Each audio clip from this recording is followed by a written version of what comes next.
하나님의 말씀 신명기 7장 12절에서 16절까지의 말씀입니다. 신명기 7장 12절에서 16절입니다. 신명기 7장 12절입니다. 너희가 이 모든 법도를 듣고 지켜 행하면 내 하나님 여호와께서 내 조상들에게 맹세하신 언약을 지켜 내게 인내를 베푸실 것이라.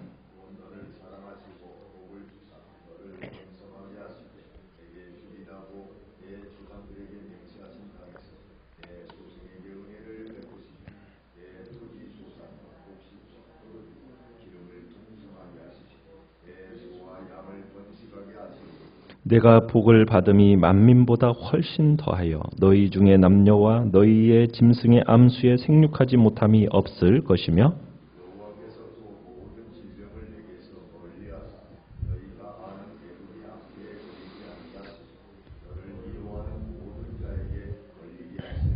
같이 읽습니다. 내 하나님 여호와께서 내게 넘겨주신 모든 민족을 내 눈이 긍휼히 여기지 말고 진멸하며 그들의 신을 섬기지 말라. 그것이 내게 올무가 되리라. 아멘. 오늘 말씀의 제목은 하나님은 나의 복이라는 제목으로 말씀을 나눕니다. 하나님은 오늘 본문은 사랑이 풍성하신 하나님께서 자신에게 순종하는 이 백성에게 관대하게 공급하시는 것을 묘사하고 있습니다.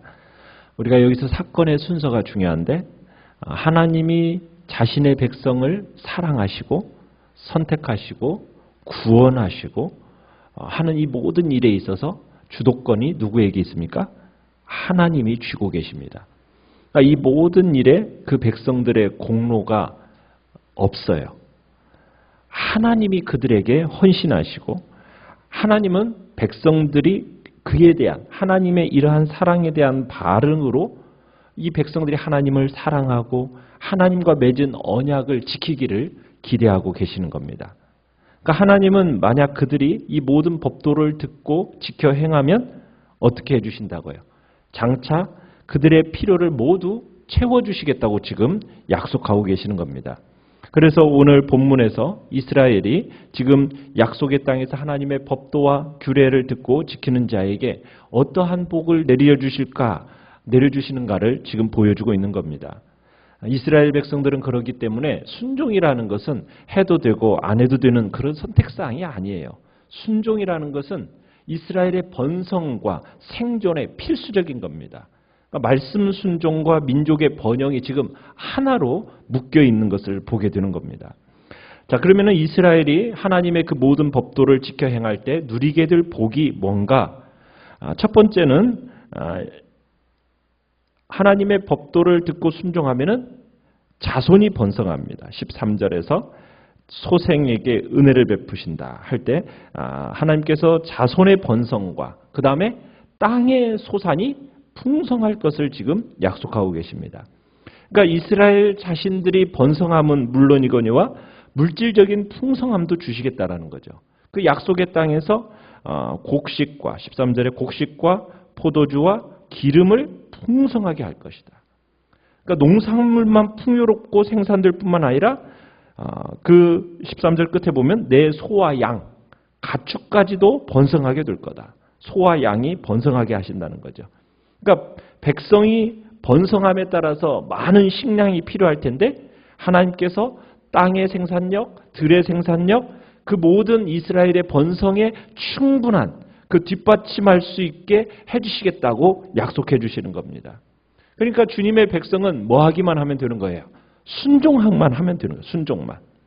또 이 백성들에게는 14절에 가보면은 이스라엘 백성들은 불임 때문에 또 고민하는 사람도 없을 거라고 얘기합니다.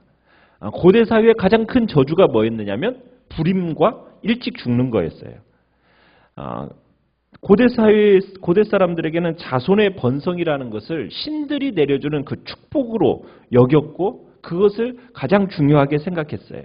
그런데 이스라엘 백성들은 이제 하나님께 순종하는 한 이런 문제로 걱정하지 않아도 된다는 거죠. 그러니까 가나안 사람들은 풍요와 건강 이것이 그들이 숭배하는 신에 의해서 결정된다고 생각을 했는데 하나님은 지금 이스라엘에게 뭐 한다는 거? 이 모든 것이 누구에게 속했다라는 걸 기억하라는 겁니까? 하나님께 속했다라는 것을 기억하라는 겁니다. 두 번째는 15절에 보면은 여호와께서는 그의 법도를 모두 지키는 자에게 무엇으로부터 지켜주십니까? 모든 질병으로부터 지켜주신다고 약속하십니다. 순종하면 너희들은 풍요만 누리는 게 아니라 건강도 주신다는 거죠. 너희들을 괴롭히는 그 질병, 특별히 애굽의 악질, 그 애굽의 질병들이 너희를 괴롭히지 못하도록 내가 조치를 취할 것이다 라고 얘기하고 계십니다. 그러니까 이 애굽의 질병이라고 할 때 지금 이스라엘 백성들 전 세대는 애굽을 떠나오면서 그 장면을 봤기 때문에 실감나는 이야기입니다. 그런데 이스라엘이 하나님께 순종만 하면 어떻게 해주시겠다. 이런 질병에 대해서 걱정할 필요가 없다라는 거예요. 도리어 이 질병이 누구에게 내리게 해주겠다? 15절 하반절에 보면 너를 미워하는 자, 원수들에게 내리게 할 것이다 라고 얘기하는 겁니다. 세 번째는 16절에 순종하면 어떤 일이 일어나는가? 가나안 정복을 성공적으로 마치게 될 거라고 얘기하고 있습니다. 그러니까 여호와께 순종만 하면 민족 수건 사업이죠. 바로 전 세대가 실패했던 일, 바로 그 가나안 정복을 이 세대는 할 수 있게 된다는 겁니다. 그러면서 다시 한번 강조를 해요. 뭘 강조를 합니까? 그 민족이 네게 넘겨질 때 뭐 하지 말라? 절대로 긍휼히 여기지 말라. 진멸하라. 동정을 베풀어서 살려두면 안 된다.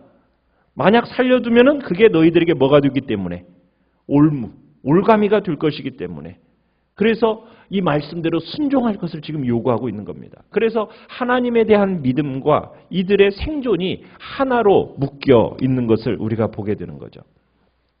자, 이들이 받는 복이 미치는 범위와 정도가 어떠냐? 14절로 다시 한번 가보시면은 이렇게 얘기하고 있어요. 네가 복을 받음이 누구보다? 만민보다. 세상의 모든 민족 만민보다도 훨씬 더 풍성하게 복을 받게 될 걸 얘기합니다. 그러니까 여기에서 자기 백성을 향한 또 하나님의 그 깊고 넓은 관심을 우리가 볼 수 있게 됩니다. 그러니까 하나님께서 자기 백성의 그 요양간에도 관심을 갖고 계시고요. 짐승에까지 관심 갖고 계신다는 거예요. 생육함이 없도록, 생육하지 못함이 없도록 돌보신다라는 것을 돌보시는 하나님이라는 걸 보게 됩니다. 그러니까 하나님의 그 사랑과 관심이라는 것은 당신의 백성의 삶의 구석구석까지 미친다는 거. 미치지 않는 곳이 없는 거예요. 그러니까 자기 백성의 모든 필요, 문제 하나님 다 하시고 그거 해결해 주신다는 겁니다. 하나님의 그 사랑과 관심.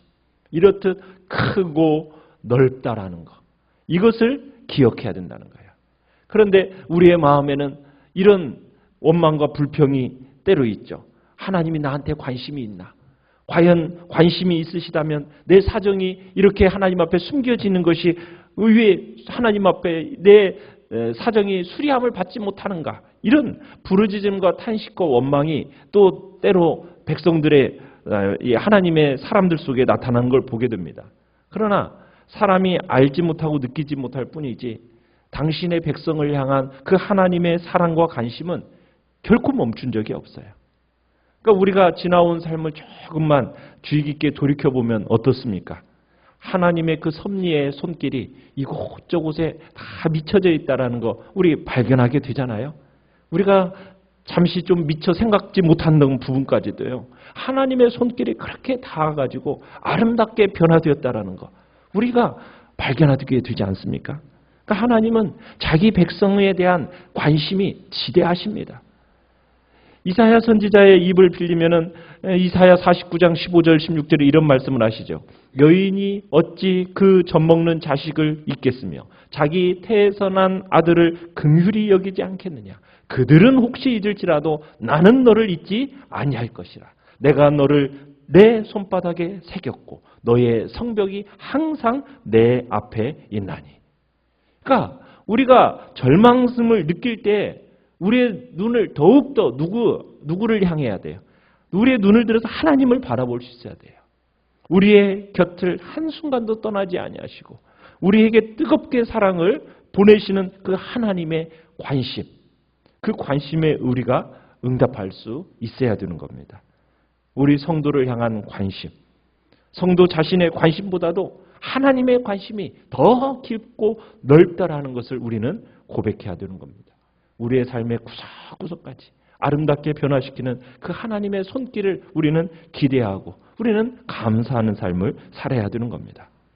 우리가 이러한 복의 종류를 보고 그 복의 내용에 볼 때 우리는 이것보다도요, 무엇에 더 관심과 무엇에 더 마음을 둬야 되느냐? 바로 하나님을 아는, 이러한 복을 주시는 하나님을 아는 것에 우리의 마음을 더 둬야 됩니다. 하나님이 어떤 분이십니까? 하나님은 이 땅의 주인이십니다. 모든 농작물과 모든 가축의 번식과 성장을 바로 주관하시는 분이 하나님이십니다. 하나님의 그 기쁘신 뜻 가운데서 말씀에 순종하는 자에게 하나님께서 풍성한 농작물, 풍성한 가축으로 사랑과 은혜를 베푸시는 분이다. 우리 여호와 하나님은 바로 우리의 눈에 보이지 않는 그 질병, 악질, 그 모든 바이러스까지도 다 주관하시는 분이 하나님이시다. 자기의 택하신 백성을 정말 특별히 보호하시고 사랑하시는 분이 바로 내가 정말 섬기고 사랑하는 하나님이다라는 것을 우리가 기억해야 되는 거죠. 그 하나님의 애정, 정말 자기 백성을 향한 그 염려, 그 모든 걸 하나님이 다 예상하고 계세요. 우리의 가정의 복지며 물질의 공급이며 경제적인 안정이며 육체적인 건강까지도 하나님은 다 관심을 갖고 계시고 그 모든 필요 다 알고 계십니다. 그래서 그 자비로우신 선하심으로 필요에 따라서 하나님이 다 공급하시는 거예요. 그걸 지금 서약하시는 거죠. 그러면서 우리로 하여금 염려를 가지지 말라고 지금 말씀하시는 거예요. 언제나 너희들보다도 앞서가면서 내가 너희들의 모든 거 다 공급해 준다. 지금 그것을 약속하시면서 선포하시는 겁니다. 그러면서 두려워하지 말라는 거죠. 이방 땅 애굽에서 살면서 그 곳에 닥쳤던 그 끝없는 질병으로 인해서 고통을 아마 그 이 백성들이 당했을지 몰라요. 그 백성들이 당하는 것을 다 봤어요. 기억하고 있어요. 그러면서 그 마음에 두려움이 있는 거죠.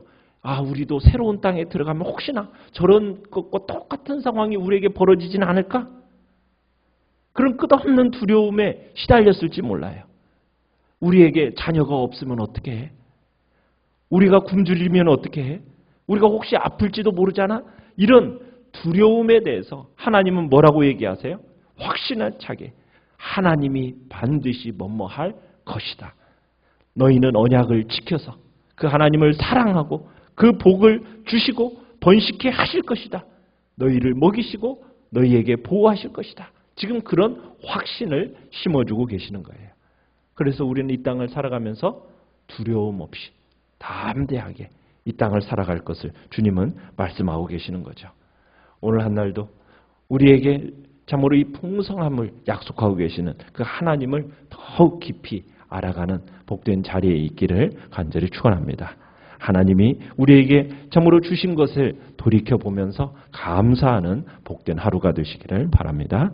오늘 말씀을 생각하면서 기도하시고요. 오늘 수요 예배를 위해서 기도해 주십시오. 그리고 또 이제 토요일 주일에 있을 유치부 성경학교를 위해서 기도해 주시고 그리고 연약한 우리의 지체들 하나님의 긍휼과 자비의 손길로 치유해 달라고 회복시켜 달라고 위해서 기도하시고